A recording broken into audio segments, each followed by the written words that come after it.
सध्या महाराष्ट्रामध्ये बांधकाम कामगार कल्याणकारी मंडळ हे काम करत आहे आणि काम करत असताना त्याच्यामध्ये अनेक अडचणी त्या ठिकाणी जाणवतात किंवा ज्या लोकांना योग्य तो लाभ मिळणं आवश्यक आहे त्या लोकांना लाभ कुठंतरी मिळत नसल्याचं या ठिकाणी आपल्याला जाणवतं। या सगळ्या प्रश्नावरती बोलण्यासाठी आज आपल्यासोबत वाळवा तालुक्यातले बांधकाम कामगार महासंघाचे अध्यक्ष संदीप पाटोळे आहेत।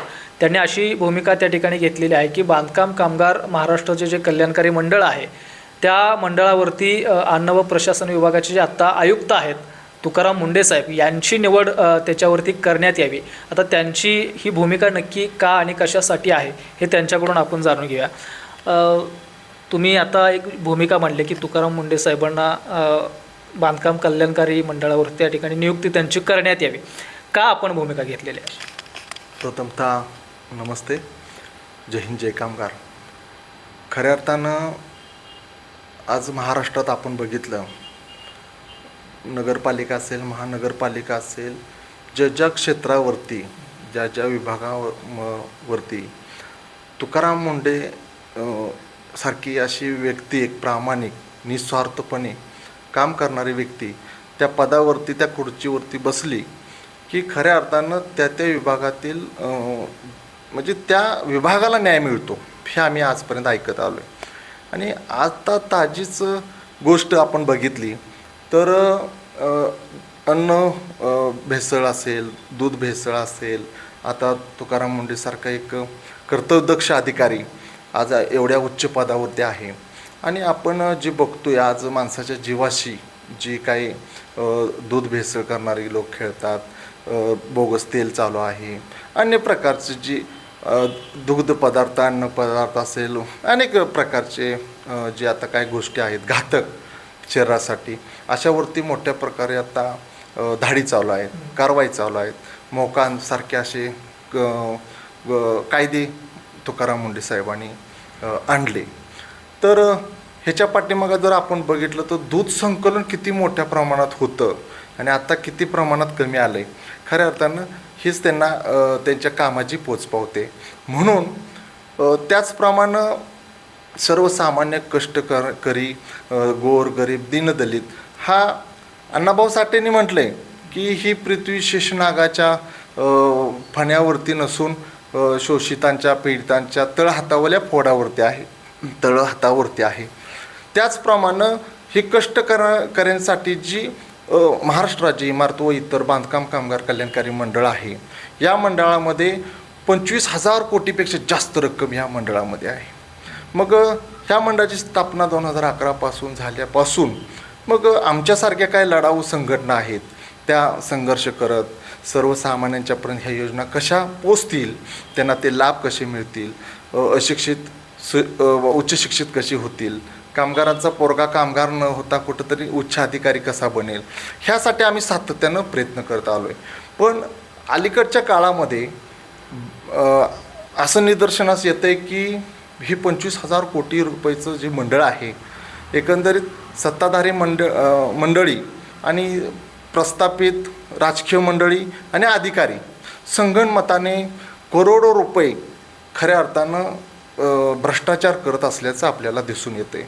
मग यामध्ये अर्ज मंजूर करणारा शॉपॅक्ट इन्स्पेक्टरपासून, सहाय्यक कामगार आयुक्तपासून ते सचिवालयापर्यंत, मंत्रालयापर्यंत ह्या सगळ्याची एक मोठी साखळी या विभागात निर्माण झालेली आपल्याला दिसते की यामध्ये अर्ज मंजूर करण्यापासून ते लाभ मिळेपर्यंत प्रत्येक ठिकाणी आर्थिक देवाणघेवाण होतेली दिसते आपल्याला। त्यामुळं सर्वसामान्यांची लूट आहेच, पण खऱ्या अर्थानं हे जे अधिकारी आहेत हे अफाट पैसा मिळवत आहेत, अफाट भ्रष्टाचार करत आहेत आणि ह्यासाठी एक वचक बसावी, या मंडळातील भ्रष्टाचार बाहेर यावा। मग भ्रष्टाचार कोणकोणत्या प्रकारचा की भांडीपिटीच्या ठेक्यातून होणारा भ्रष्टाचार, सेतू केंद्र प्रत्येक तालुक्यात उभा करण्यात आला त्याच्या माध्यमातून होणारा भ्रष्टाचार, हा करोडात आहे, 1-2 रुपयामध्ये नाही। मग थोडंसं दिशाभूल करण्यासाठी मग मंडळाची व्यवस्थापक बोगस कामगार बोगस कामगार चुकीच्या पद्धतीने लाभ घेतो त्याच्यावर कारवाई करा असं म्हणून दिशाभूल केली जाते. आज करोडो रुपये डल्ला मारणारे लोक दिसत नाहीत आणि 2,000 2,500 पहिली ते 8वीमध्ये मिळतात मुलांना, ते तुम्ही घेतल्यानंतर तुम्ही त्यांना बोगस म्हणता. नाही, डल्ला मारला म्हणजे त्यातनं पैसे खात असतील किंवा अधिकारी असतील किंवा हे कोण आहेत नक्की ज्यात भ्रष्टाचार करतात? ह्या भ्रष्टाचारामध्ये तुम्हाला सांगतो की आता एखादा ठेका काढला, किमान त्या ठेक्याचं एखादे भांडे संच आहे, ह्या भांडे संचाला तुम्हाला सांगतो किमान 3,500-3,000-4,000 हजारामध्ये ते संच येतो, पण बिलामध्ये आम्हाला 8,500-9,000 10,000 अशा पद्धतीने दिसतो. त्याचबरोबर PT सारखा संच आहे, ते तर साहित्य तुम्ही बघितलं तर तुम्हाला वाटणार पण नाही 3-4 हजारच पण असेल, पण त्याचाही दर 12-13,000 अशा प्रकारे अशी बिलं काढली जातात, 10,000 काढली जातात. म्हणजे एवढं ह्यातून एकंदरीत आपल्याला दिसून येतं की आवाज सवा बिलं घेऊन ह्यातून मोठा भ्रष्टाचार होताना आपल्याला दिसतोय. त्याचबरोबर जे आता शैक्षणिक मिळणारा लाभ आहे त्यातूनसुद्धा काय अधिकारी त्यांचं चालू आहे, एवढी पर्सेंटेज द्या, मी एवढी तपासणी करतो. आपल्या पश्चिम महाराष्ट्रात जर बघायला गेलं, कोल्हापूर, सातारा, सांगली, सोलापूर ह्यासारख्या जिल्ह्यामध्ये, पुणे सर्रास चालू आहे. म्हणजे हा सुद्धा ह्या बारीक बारीक गोष्टीसुद्धा थांबल्या पाहिजे. त्यासाठी अशा कर्तव्यदक्ष कुणालाही न भिणारा अधिकारी तुकाराम मुंडे साहेब खऱ्या अर्थानं या मंडळाच्या प्रमुख संविधानिक पदावर म्हणजे सचिव असतील, उच्च पदावर असले पाहिजेत, जेणेकरून त्यांच्याकडे ते अधिकार आले पाहिजेत की भ्रष्टाचार बाहेर काढण्याचे. तरच हे मंडळ भ्रष्टाचार मुक्त होईल आणि खऱ्या अर्थानं शोषित, पीडित, गोर, गरीब सर्वसामान्यांना, खऱ्या कामगाराला न्याय मिळेल असं मला वाटते. आता तुकाराम मुंडे यांची जर का समजा आता तुमची तशी मागणी आहे की त्या महामंडळावरती त्यांचं नियुक्ती करण्यात यावी, पण त्यांची नियुक्ती केल्यानंतर काय फरक पडणार आहे? किमान तुकाराम मुंडे साहेबांची जर नियुक्ती केली तर जे ठेक्यामध्ये होणारा भ्रष्टाचार थांबेल, काही नवीन योजना काढून त्यामध्ये होणारा भ्रष्टाचार थांबेल, मंडळाचा खर्च वाचेल. आज अधिकारी आलिशान कार्यालय बनवण्यासाठी 10-10, 20-20 लाख रुपये खर्च करतात, ते थांबेल. गाड्या आलिशान गाडीतून हे अधिकारी फिरतात, ते थांबेल. दुसरी गोष्ट, जी महामंडळात आता कार्यरत काही ठेके आहेत त्याच्यावर वचक राहील आणि जे खालची जी चिरीमिरी आहेत त्यांच्यासुद्धा वचक राहील आणि त्या माध्यमातून हा भ्रष्टाचार कमी येईल. आणि कमी आल्यानंतर जी बोगस होणारी नोंदणी आहे खऱ्या अर्थानं, ती बोगस नोंदणी आज महाराष्ट्रात बघायला गेलं तर एक 50 ते 60% खराखुरा कामगार आपल्याला बघायला मिळतो आहे, नाहीतर 40% सरस हा बोगस आपल्याला बघायला मिळतो आहे. आणि बोगस जी नोंदणी आहेत, जो कामगार आहेत, आणि तो बोगस कामगार आहे ना, तो 1,60,000 अशा मोठ्या प्रकारच्या योजनांचा लाभ घेतो आहे, मोठा डल्ला मारतो आहे, तो डल्ला थांबेल. त्यामुळं अनेक लाखो करोडात रुपये वाचतील मंडळाचे. हा फायदा खऱ्या अर्थानं हा भ्रष्टाचार तुकाराम मुंडे साहेबांच्या माध्यमातून थांबेल. मगाशी चर्चा करत असताना असं म्हटलं की एजंट मोठ्या प्रमाणामध्ये आहेत, म्हणजे एजंटचा फार सुळसुळाट आहे. म्हणजे बांधकाम कामगारांची जे नोंदणी करतात ते लोकांच्याकडून अनेक मोठ्या प्रमाणामध्ये पैसे घेणं असेल किंवा सह्या घेणं असेल यांच्या म्हणजे इंजिनियरच्या, हे जे एजंट आहेत ते भ्रष्टाचार खऱ्या अर्थानं करतात का? खऱ्या अर्थानं ही बाबसुद्धा खूप महत्त्वाची वाटते मला की ज्यावेळी मंडळ स्थापन झालं 10 ते 12 वर्षापूर्वी आम्ही ह्या क्षेत्रामध्ये आलो आणि आम्ही ह्या क्षेत्रामध्ये आल्यानंतर हातावल्या बोटा एवढीच संघटना होत्या आणि त्या संघटना लढायच्या, बाबांनो कामगारांचे हक्क कामगारांना द्या, त्यांचा निधी द्या, त्यांचा निधी वाटप करा, त्यांना ह्या योजना त्याची अंमलबजावणी करा. त्या अधिकाऱ्यांना धारव धरत ते आंदोलने, मोर्चे व्हायचे. आणि आत्ताच्या काळामध्ये आपण बघतोय की गल्लीबोळात एजंट निर्माण झाला आहे. मग हा एजंट आपल्याला दिसत नाही, हे अदृश्य आणि भ्रष्टाचारी शक्ती लपून बसलेली आपल्याला दिसते. आणि मग तो रस्त्याची लढाई लढत नाही किंवा उपोषण, आंदोलने, मोर्चा हे कुठंच तो दिसत नाही. आणि तोच खरा बोगस इंजिनियरचे सही शिक्के मारणे, त्या कामगाराकडून 2,500-3,000 हजार रुपये नोंदणीसाठी घेणे, मग वेगवेगळ्या योजनांना पैसे घेणे, घरकुल मिळवून देतो म्हणून पैसे घेणे, ह्या अशा प्रकारे जी मोठी लूट आहे ह्या एजंटांच्या मार्फत, ती खऱ्या अर्थानं थांबण्याची गरज आहे. आणि कारण की आमच्यासारख्या संघटना आहेत, म्हणजे आम्ही रस्त्यावरची लढाई लढतो. मग रस्त्यावरची लढाई काय असेल की कामगारांच्या मुलांना शैक्षणिक शिष्यवृत्ती ताबडतोब द्या, कामगाराला घरे द्या, बाबा कामगारांच्या पत्नीला पेन्शन तातडीनं द्या, अशा ज्या मागण्या घेऊन आम्ही आक्रमकपणे काम करतो. मग अशा आमच्या आंदोलनाच्या पण अनेक केसेस आहेत. मग आम्ही रस्त्यावर लढाई लढतो कारण आम्ही आक्रमक चळवळीतला आहे, न्याय हक्कासाठी लढतोय. मग आम्ही दिसतो लढलेलो, पण ही लोक दिसत नाहीत. म्हणजे सर्रास ही जी लपून छपून काय CSC सेंटरवर आहेत, माहिती सेवा केंद्रात आहेत, काय घरात बसून एजंटगिरी करतात, अशा लोकांच्या खऱ्या अर्थानं पहिल्यांदा कारवाई झाली पाहिजे. आता बघायला गेलं तर अनेक तालुक्यामध्ये अनेक एजंट आहेत. आज आम्ही 10 वर्षानंतर मी घर बांधू शकलो, 10 वर्षानंतर गाडी घेऊ शकलो. आज काय भागामध्ये आमच्या खानापूर तालुक्यातल्या भागामध्ये असेल, इस्लामपूरसारख्या भागामध्ये तालुक्यात असेल, आटपाडीसारख्या असेल, मिरज, वर्षभरामध्ये 2-2 फ्लॅट एक एजंट घ्यायला लागला आहे, आलिशान गाडी घ्यायला लागला आहे, 10-10 तोळं सोनं घ्यायला लागला आहे. म्हणजे किती जलद हे भ्रष्टाचारी लोक निर्माण व्हायला लागल्यात. अशांची चौकशी झाली पाहिजे, अशांची खऱ्या अर्थानं ईडीच्या मार्फत चौकशी झाली पाहिजे. आणि हे जे मिळवलेला फसवून लोकांना मिळवलेला पैसा आहे तो खऱ्या अर्थानं बाहेर आला पाहिजे. आणि मग तरच आपल्याला खऱ्या कामगारांना न्याय दिला असं म्हणता येईल. खरं तर अन्याय कुठं होतोय की म्हणजे फसवणुकीला सुरुवात कुठून होते तर नोंदणीपासून. म्हणजे एखाद्या कामगाराची, बांधकाम कामगाराची नोंदणी करायची झाली तर तो खरंच कामगार आहे का, खरंच एखाद्या ह्याच्या इंजिनियरकडे तो कामाला जातो का. मात्र सगळ्यात महत्त्वाचं म्हणजे इंजिनियरच्या सह्या प्रत्येकजण एजंट आपल्याला घेताना बघायला मिळत आहे. खरं तर त्या इंजिनियरवरतीच कारवाई केली पाहिजे असं माझं तर म्हणणं. खऱ्या अर्थानं जे इंजिनियर देतात सही शिक्का, ठीक आहे, काय इंजिनियरांना मर्यादा पण आहेत.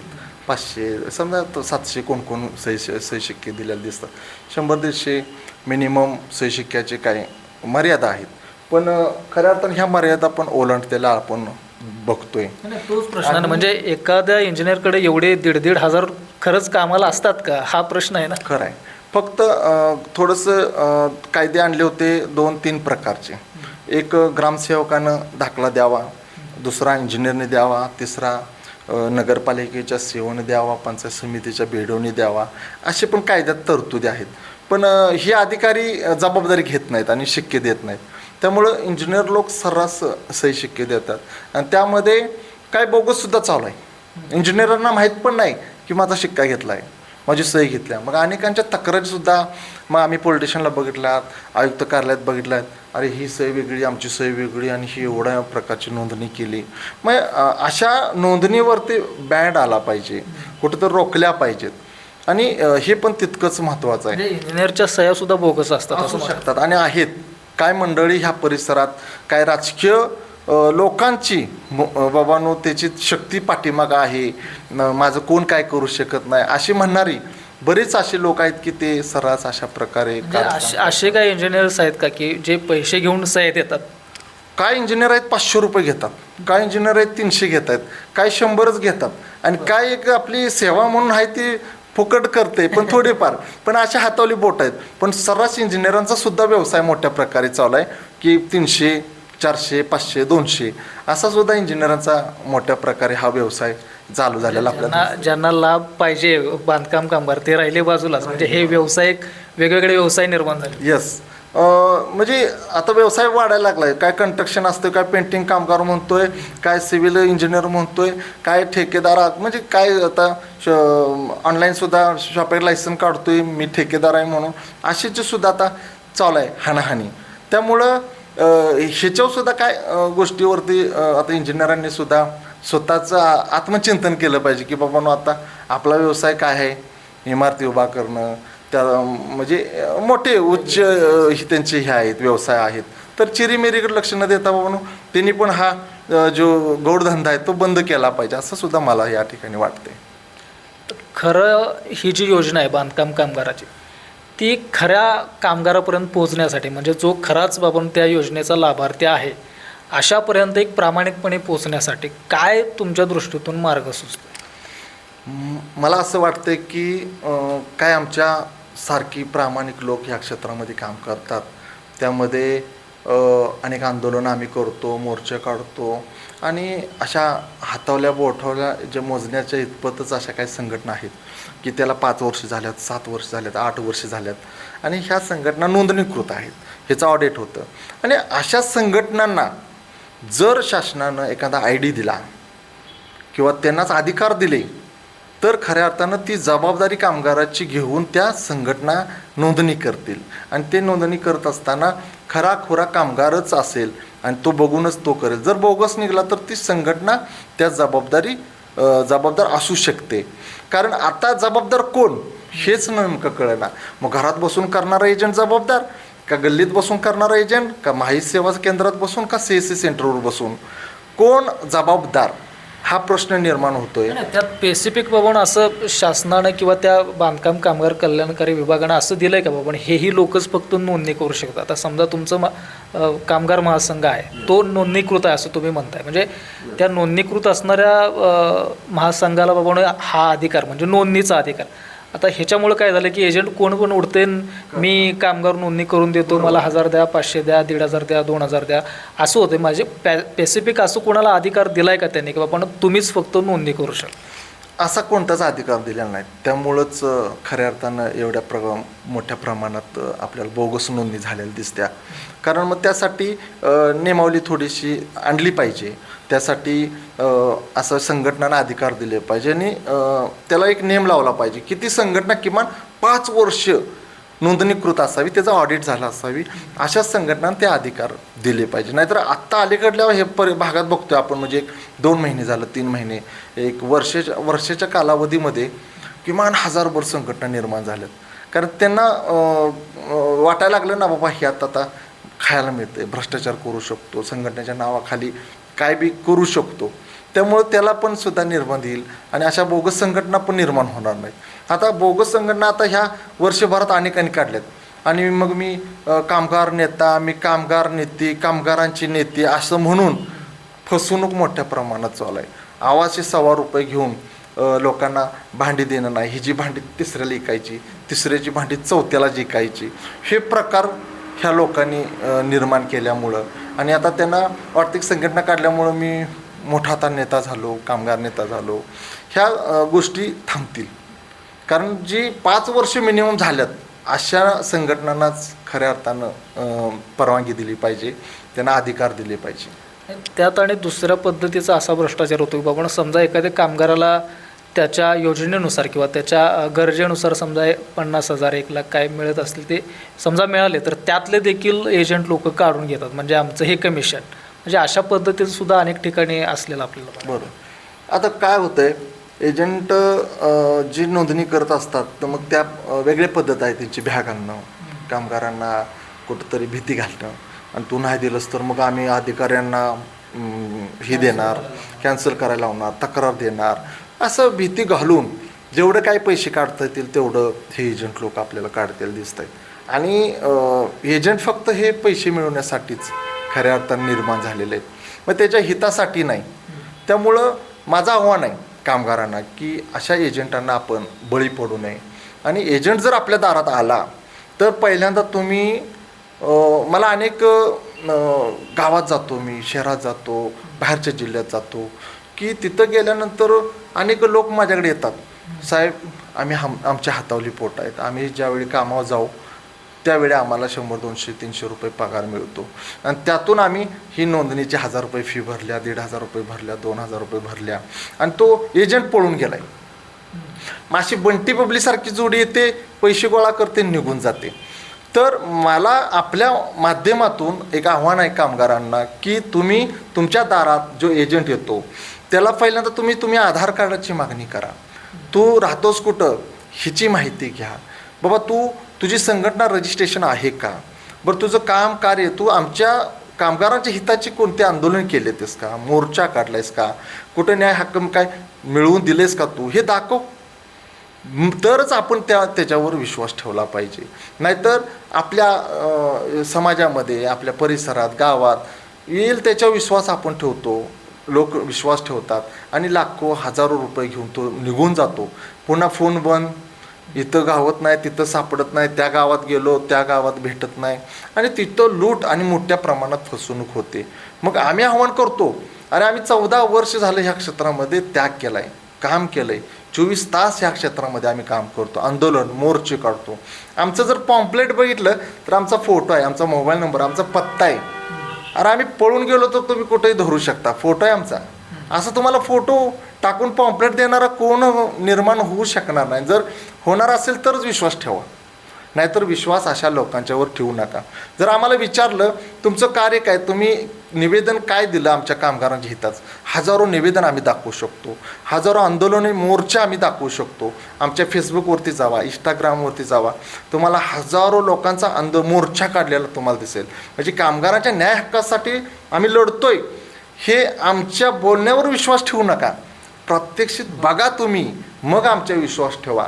फक्त ह्या दलाल एजंटांना भडव्यांना तुम्ही जर फसत असाल, आणि हे लोक आम्हीच दाखवतो लय भारी साहेब, मी महिन्याभरात काम करतो, मी 15 दिवसात तुम्हाला पेटी भांडी देण्याचं काम करतो, आणि ही लोक त्या आमिषाला बळी पडतात आणि परत तो एजंट आपल्याला सापडत नाही.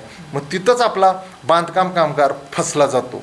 म्हणून अशा विश्वासू संघटनांना 2 रुपये जास्त द्या, तो तुम्हाला सापडेल, तुम्हाला न्याय मिळवून देईल.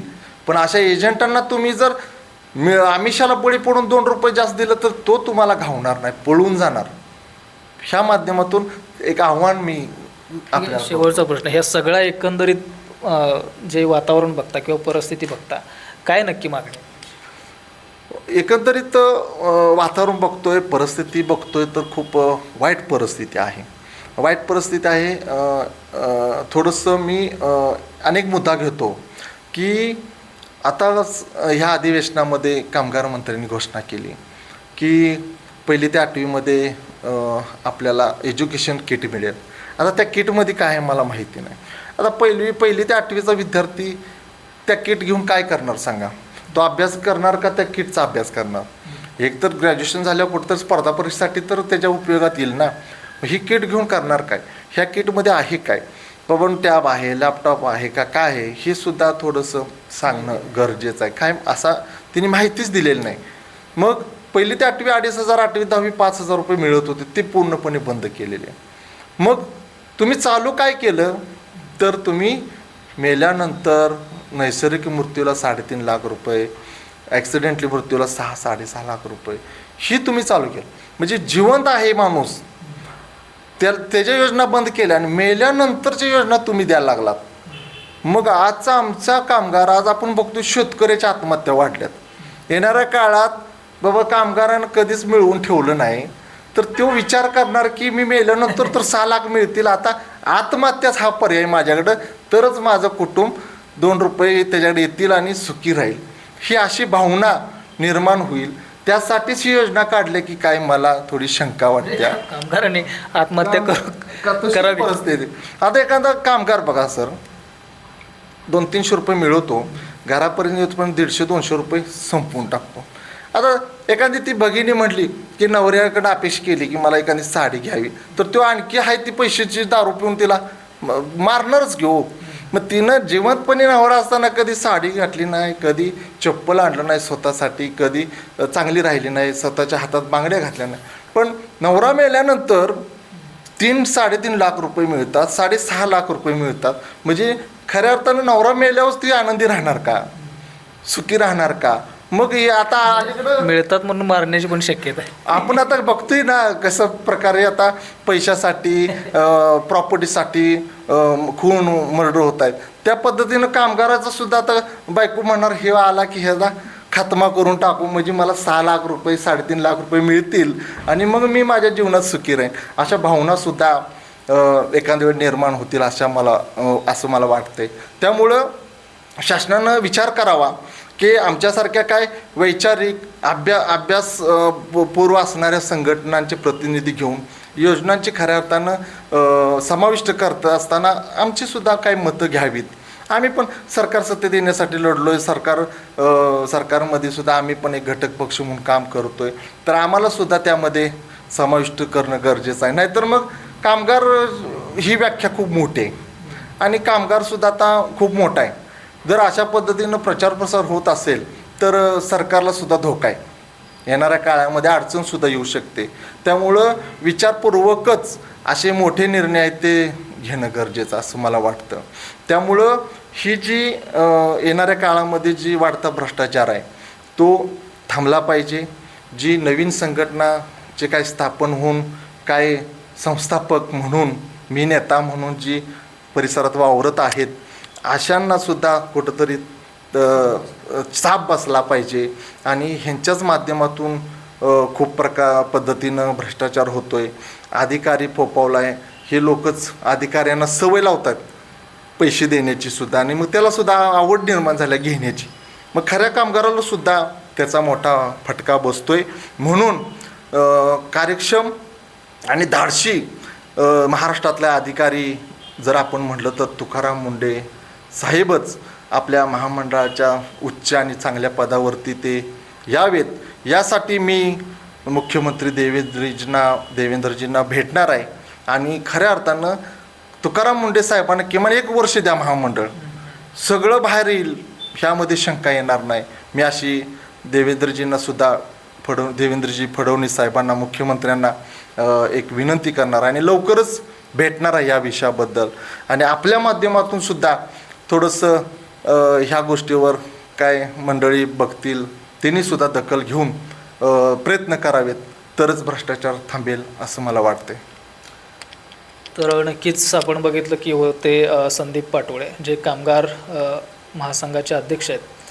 त्यांच्या माध्यमातून वेगवेगळ्या गोष्टींवरती त्यांनी चर्चा केलेली आपल्याला बघायला मिळते. मग कामगारच्या माध्यमातून म्हणजे कशा पद्धतीनं कामगारांची फसवणूक होते किंवा कामगारांची लूट होते योग्य त्या कामगारांपर्यंत ही जी योजना आहे म्हणजे खरं तर सर्वसामान्य किंवा कुटुंबातील कोणताही कामगार असो कामगार अगदी फार श्रीमंत असतो अशातली गोष्ट नाही. मात्र गरीब असेल किंवा ज्याची परिस्थिती हालाकीची आहे अशाच वर्गातील त्या ठिकाणी कामगार असतो. मात्र या कामगाराला योग्य तो त्याची जी योजना आहे ती खऱ्या कामगारापर्यंत पोहोचत नाही अशी परिस्थिती या महाराष्ट्रामध्ये असलेल्या आपल्याला बघायला मिळते. कारण जे एजंटांचा जो सुळसुळाट आहे त्यांच्यामुळं खरं तर त्यांच्याकडून एजंट जी लोक आहेत ते 1000, 1500, 2000 रुपये नोंदणीसाठी घेतात आणि नंतर गायब होतात कुठं ते सापडतच नाही. अशा परिस्थिती आहे. त्यामुळं पाटोळे यांनी या ठिकाणी विनंती केलेली किंवा त्यांची मागणी आहे की धाडसी नेतृत्व असणारं तुकाराम मुंढे साहेब यांची या महामंडळावरती नियुक्ती करण्यात यावी. मगच कुठंतरी तो हा जो काही भ्रष्टाचार चालू आहे तो भ्रष्टाचार बाहेर निघेल. आपल्या सेवेत आहे डॉक्टर सचिन सांगरुळकर यांचं Lakshminarayan super multi speciality hospital.